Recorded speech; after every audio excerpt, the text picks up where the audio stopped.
Hi, welcome back to the workshop for episode 5 of the Shed of Dreams ES335 build. And in this episode we're going to be carving on the inside of the top and the back.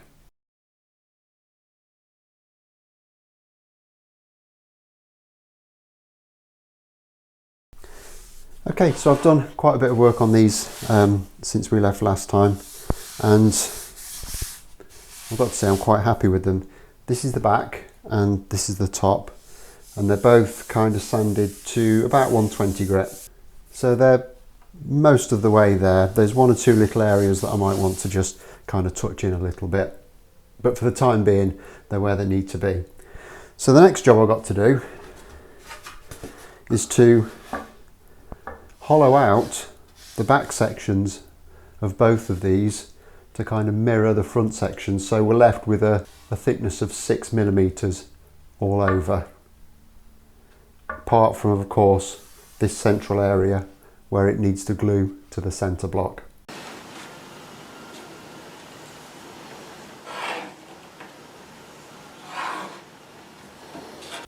Now there's several ways that you can go about doing this. The way I'm going to employ is, once all this is marked up, I'm going to drill a series of holes on a special jig that will leave me, in this instance, a little bit more than 6mm to the bottom of the holes, and then it's just a matter of clearing out the waste and refining the finish.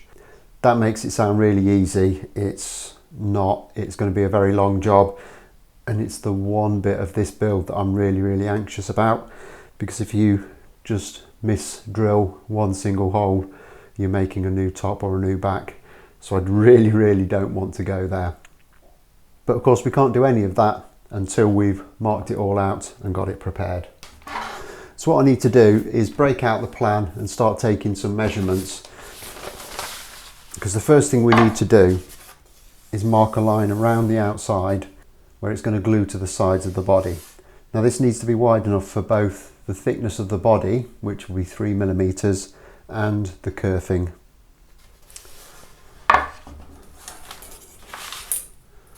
So if I just measure this as best as I can, and I'm getting that to be 8mm. So to start off with, I'm just going to take the wheel gauge, set that to 8mm, and run that around the perimeter of both of these.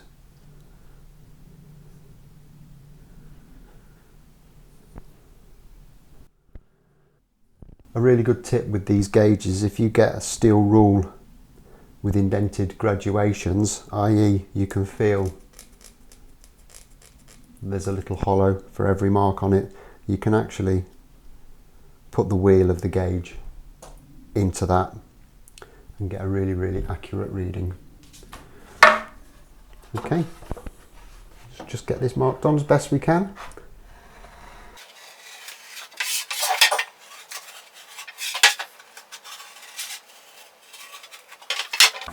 Can't actually do all the way around with this gauge because it doesn't go right the way into the hollows. We'll do as much as we can. Technically I don't need to do right the way around the tips of these ears, but I will do while I'm doing it.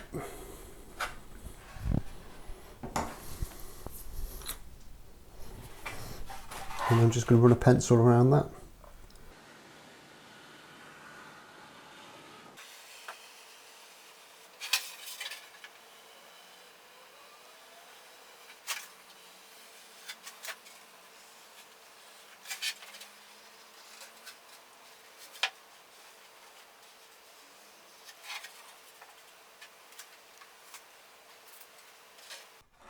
Okay, so with that line marked around the perimeter, I just filled the gaps in using my finger as a fence, and that did just as good a job really.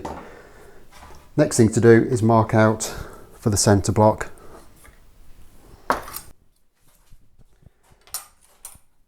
And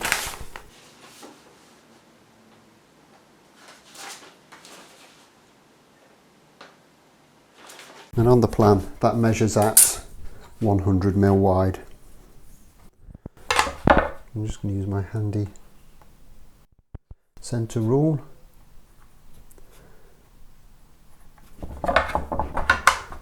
marks at 50mm.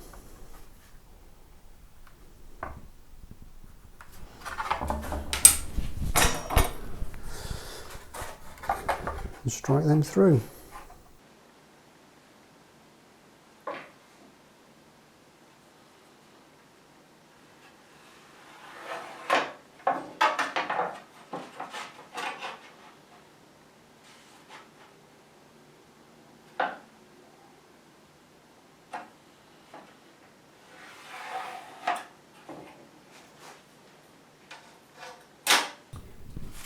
Now also on the plan, on these little ears, and this is the reason I didn't go right the way to the front, there's some little blocks that are positioned inside of the ribs just to reinforce these areas. So I'm going to not carve there, so I'll mark those lines in as well.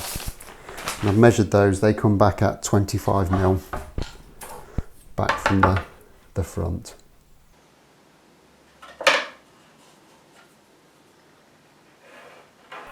And that was the reason I didn't need to go right the way around the ears with the mark. So these are the two areas that I need to carve to match the profile of the outside face.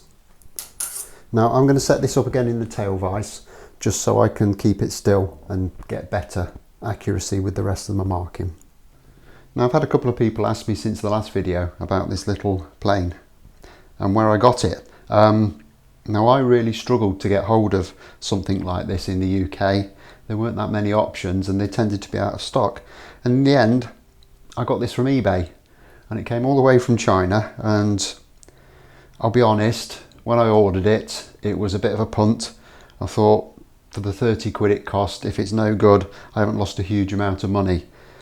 When it came, I was really pleasantly surprised. It's a lovely little bit of kit. It's well made. It does the job brilliantly. The iron in it is really nice. It keeps an edge, it doesn't need sharpening all the time. And it just does a really good job. So I'm going to leave a link in the description to the page on eBay where I got it. So if you fancy one of these, as cheap as this was, I would actually recommend it. Okay, so that's set up in the tail vise now. It's nice and steady, and I've got it supported by some just scraps of MDF and perspex actually. And now what I need to do is mark out a grid of 1/2 inch squares covering all of the area that I want to carve out. And that will give me my centre points for when I'm drilling. Now, as you can imagine, doing that on both halves of these is going to be quite a long drawn out process. So I'll just put this on fast forward and we'll blast through it.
Okay, so that's all the marking done on the first one. I've put a little marking with my awl on the first row next to the centre block on both sides. And the reason I've done that is, I mean, the rest of them I'm not really bothered if I don't hit that mark absolutely spot on. It's not that important, but I don't want to stray past the line of the centre block just to keep it nice and neat. So I've marked those just so I've got a positive placement for the drill bit. And I'm going to be using this lip and spur bit to do my cutting.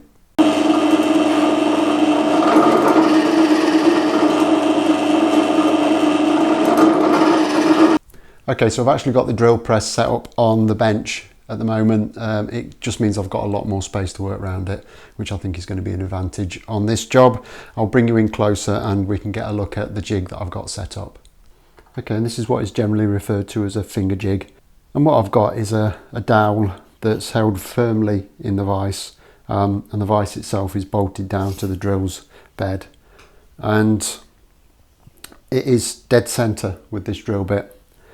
And the drill bit's set up on a stop so that there's about a 7mm gap between the tip of the drill and the finger. Now I want a thickness on the top of about 6mm, so that leaves me about 1mm of extra material to play with. Now I'm quite apprehensive about this task. My conscious, rational mind tells me that I can't drill through because the drill is on a stop. My irrational subconscious mind is really, really anxious about drilling a hole straight through and ruining it. So I'm going to take this very, very steady. I'm not going to try and do it all in one go. I'm going to do a bit, have a break, make sure I'm concentrating the whole time, because the last thing I need is to have to remake one of these. And the other thing I think I have to bear in mind is that I need to try and keep this as flat and level as possible, and also keep some downward pressure on it just to stop it from pulling up with the drill. Okay, enough talking. Let's get some waste removed.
Well, I'm a little bit disappointed in that.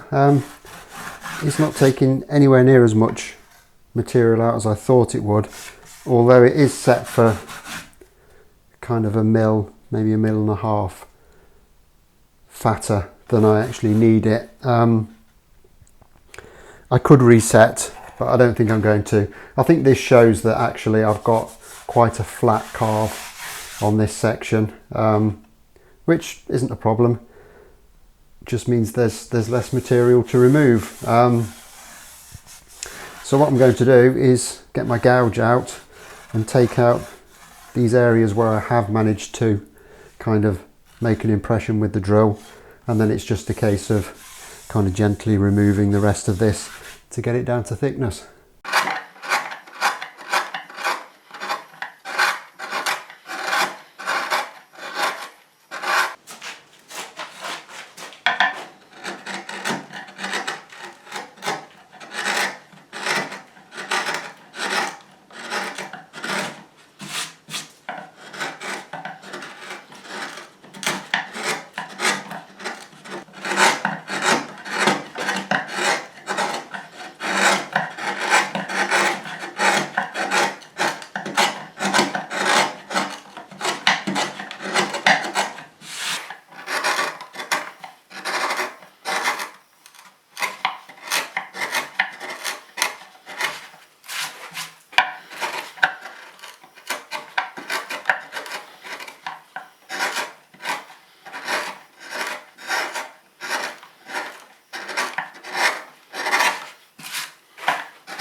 but there's clearly lots of work here and there's no way I'm going to be able to do it justice in just one video. So I'm going to be back in a couple of days' time. We'll get this job finished off and then start thinking about the rest of the body.